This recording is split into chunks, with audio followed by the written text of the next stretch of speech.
Welcome to Steps to the Stage, a 7th Street Community Theater podcast. Hello and welcome to Steps to the Stage, the community theater podcast where we talk to theater professionals you know and love.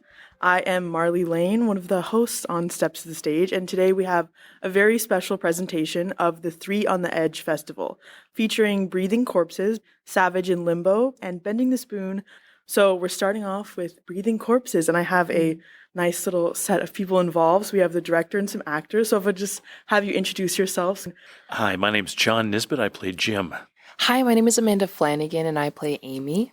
My name is Lauren Bell, and I am directing Breathing Corpses. Amazing. So obviously we have this Three on the Edge Festival, which is a fun thing everyone's always excited about, because I always like plays that like maybe we haven't heard about yet, but it's like, oh, we get a little chance to get a little something fun in. So just starting off for our director, what connected you to this play? How did you feel when you first read it? Or like, why did you want to like make it come to life? Well, back in college, I was collecting a lot of plays, and I would go by like playwright, and I realized that there was a lot of male playwrights there, like a lot of Odettes and Simon, and they're all great. They're lovely people, and they're lovely playwrights. But then more recently, I wanted to focus more on female playwrights. And so I stumbled upon Laura Wade, and she has an incredible litany of wonderful plays. She is pretty fearless with her humor, her shock, and she's from Britain.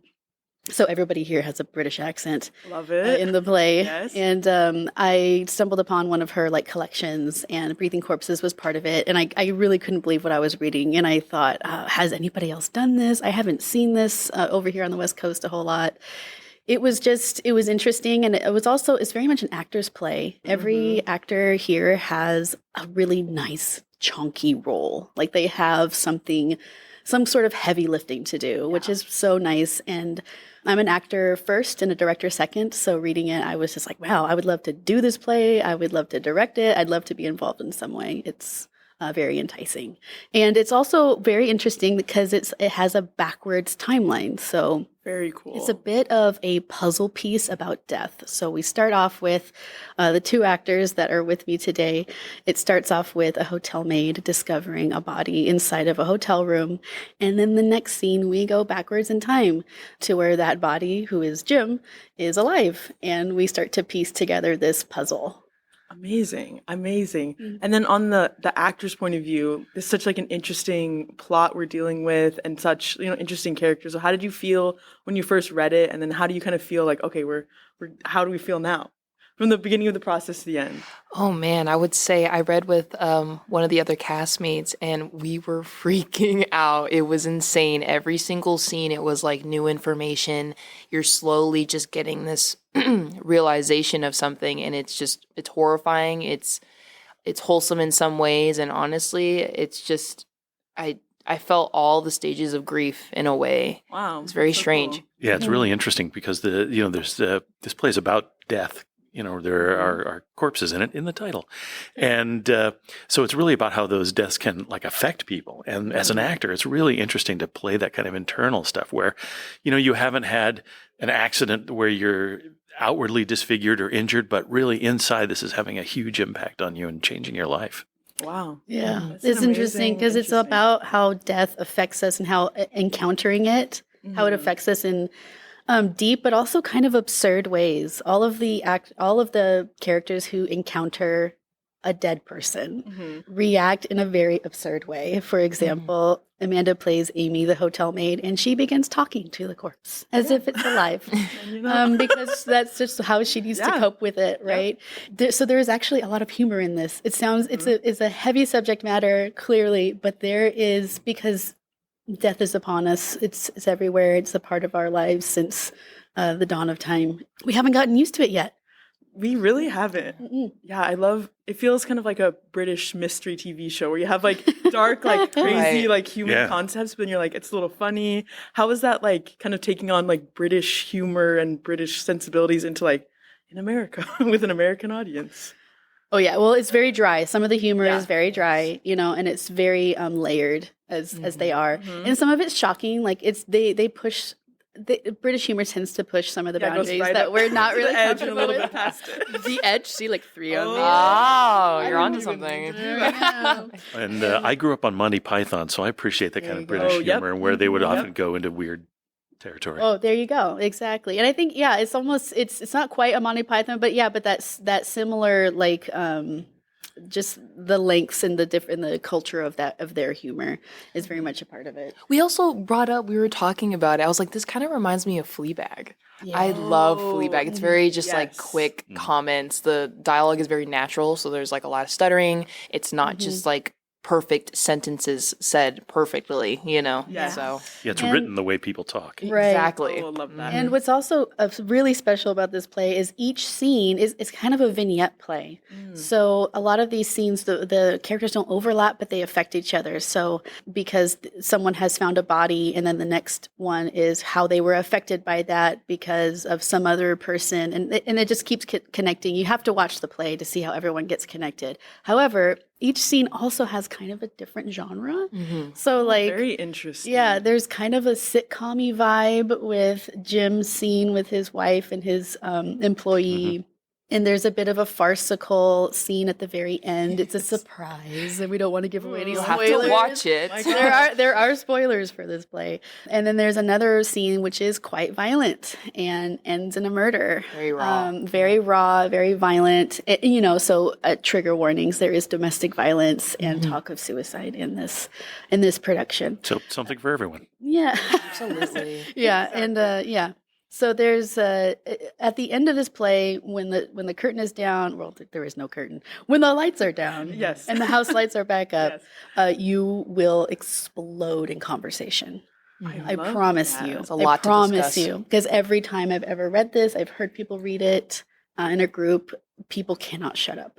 Well, and we want people to come see it early so they can Yes. come back and see it again because you'll That's want right. to. Yes, Yes. you will. You will That's miss right. things. And Please you will come to realize, oh my gosh, this person said a thing about the next scene. I didn't notice it the first time. Yeah. And it's only like 80 minutes, so it's not that like not that long. jam-packed. So every It is. detail counts for Oh, yeah. sure. I love that. gotta I love. keep your Okay, ears out. I'll be there. Please come. Yeah. And I also wanted to bring up too, it also shows that like there's no correct way to react to death. It's the one thing that's guaranteed in life, and there's no way to properly prepare for it. I feel like everyone's like, oh well, it's okay to be upset, things get better. It's like, what if they don't?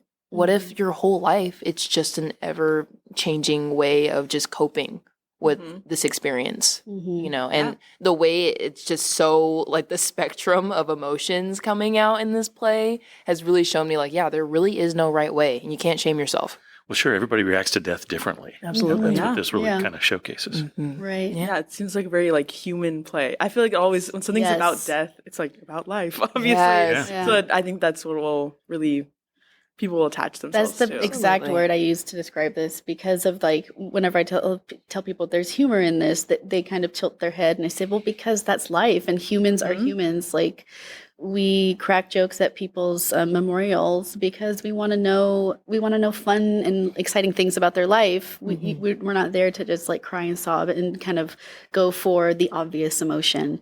Right. Humans are very complex creatures, dead and alive. And I think this shows that. And speaking of early, if you want to come early, come our first show. Actually, we open on a Thursday. So we open Okay, Thursday May show. 8th, and we're also on May 10th, 16th, and then we have matinees on May 18th and 24th, because we are in rep with 2 other awesome shows. Yes, so get your tickets now. As you can see, it's very interesting. You might as well just see all 3.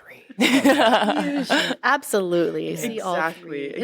And if you just saw Little Shop of Horrors, if you want more blood, definitely come to this show. Yeah. Yeah. There will be We more need blood. some dark humor and explorations on life. Right.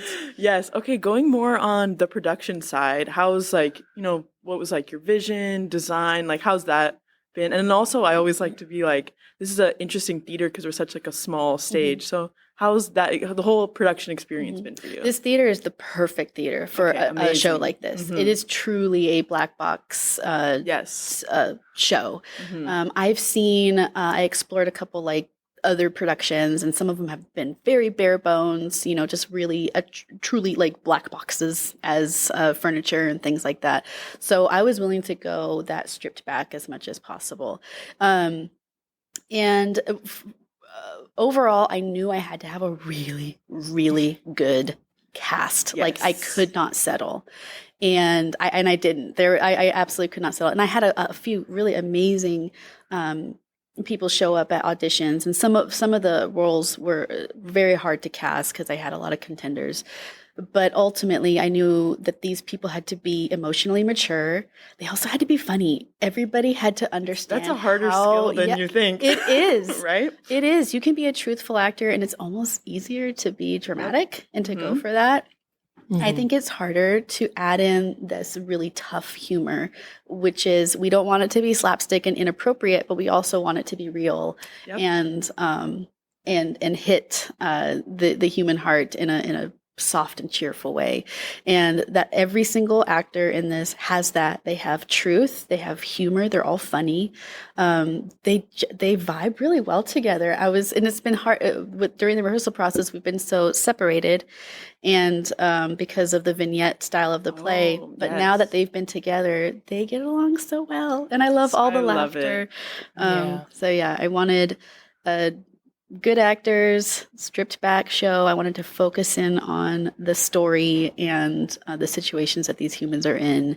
And also music. Music is so important. Yes. So important. People don't think about it in a play. Sets everything. Yep. Yeah. Yeah. Amazing. I feel like the audience can also feel when like the actors are together and like the whole like you like just feel like something like you feel a little zing between the stage and so that'll be cool. Yeah, Go ahead. I was going to say it's just been a great experience working with the other actors because not only are the people good, but like Lauren said, this is kind of a black box type of show. We're not encumbered with a lot of props or entrances and exits or all sorts of that extra stuff that you have to think about. So we can really focus on the character development. Yeah, you kind of your mind's kind of freed up, so you can just like put it all on the stage from the actor's perspective. And we also have like what I'm hearing, we have a little interesting concept. We have a lot of cool things going on. What's been your best moment in the process so far? Oh my gosh. I'd say my favorite part of the process is, actually we did one of our rehearsals. So since I have to interact with a dead body, we were like, why don't we have the dead body like react to your conversation? So we had a rehearsal and I was doing my dialogue and our corpse was actually sitting up and listening to me. So it was very interesting. I was like, well, like I wonder like how this is going to work, how I'm going to feel. And it actually helped a lot. It helped like the eye contact and doing those exercises that we would do to like practice, keeping that chemistry there, not only building it, but keeping the chemistry there between me and the cast. So it's been a wonderful process. And I'd say another part is definitely going over lines with each other. I've never had anyone be like, oh, like, like I can ask saying, hey, could you like, read this scene for me, make sure I'm on book, I'm doing good. And they're like, yeah, of course. And I feel comfortable with everyone. So amazing. It's amazing. Yeah, we've come together as a team pretty well, I think. Pretty well, yes. Very, very much so. I'm watching the chemistry between everyone has been a blossom and grow and develop has been such a joy. And I can't wait for people to see them. I know. I love doing these, being like, oh my gosh, I'm so excited, guys. How has doing the British accents been? Ooh. You want to go first on that one? Both of them are great. It's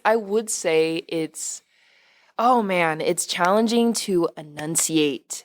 It's easy. It comes easy for me to project. So I'm not worried that like people won't hear me speaking. It's more like what I'm saying, And it does add another layer. You got to not only remember your lines, but then you got to try to sound like you're from somewhere else. Exactly. Yeah, but it's written so Britishly. So the syntax, right syntax. Well, it's like we couldn't Americanize this if we tried. It wouldn't sound right. No way.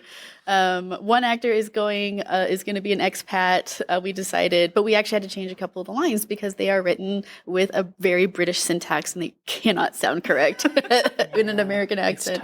It's tough. So she writes, the way Laura writes is very much the way people speak. There's a lot of interrupting, a lot of talking over people, and there's a lot of what I'm about to do right now, which is like a start stop sentence where you start a sentence and then you stop and you start it again, which is so interesting. Usually we just do that naturally, but she actually wrote it into the play, which is so hard for these guys to memorize, and they have been. They're absolute rock stars. Yeah, I think I have one line where I say "I felt" 4 times in a row.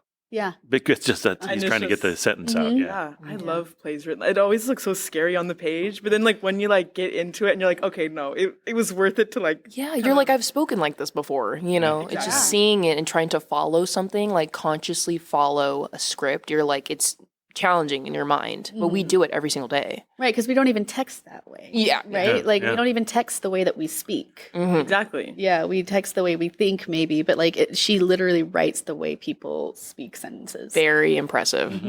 Yeah. Have you had anything like challenging to overcome throughout the process? Was there anything that you were just like stuck on for a second, or has everything been kind of in harmony?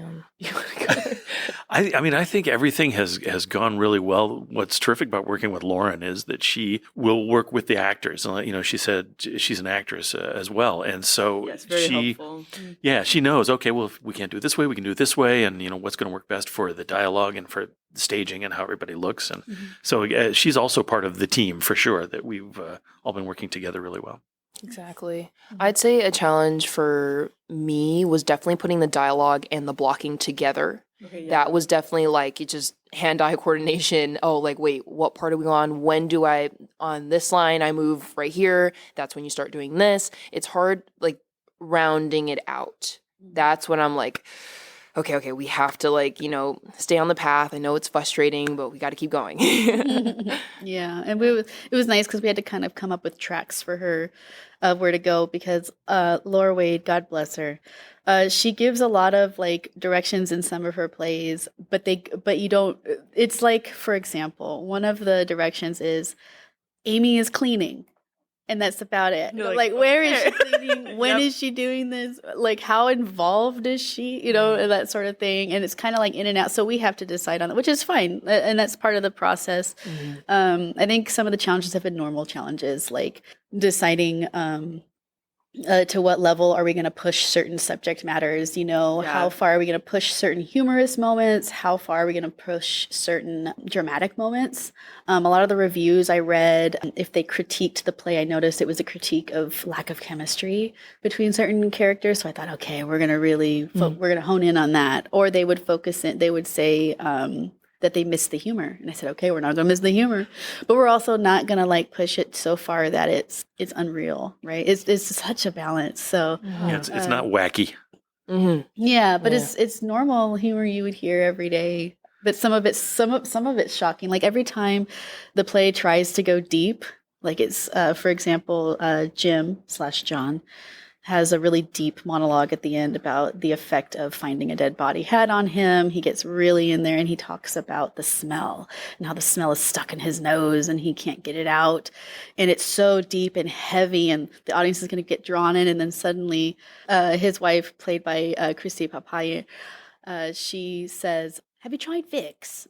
You know, just like it brings it right to back a hard up. stop. Like, every time that happens, and so to make sure that those moments are real, instead of like garish. Yes, finding the rhythm of the show. Yeah. Well, this has been an amazing conversation, and as we wrap up, I would just like each of you to describe the show in one word. Like you're going to sell it in one word for our listeners. What would you say?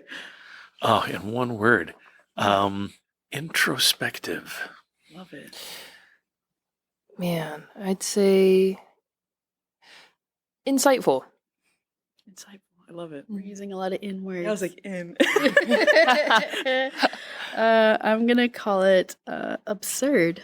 Absurd. That's good. Yeah. Yeah. I love it. Well, everybody, this has been Breathing Corpses. We have amazing actors and directors, so get your tickets now. Can you say those dates again for us? Yes, we are performing in Rep with also alongside Savage in Limbo and Bending the Spoon.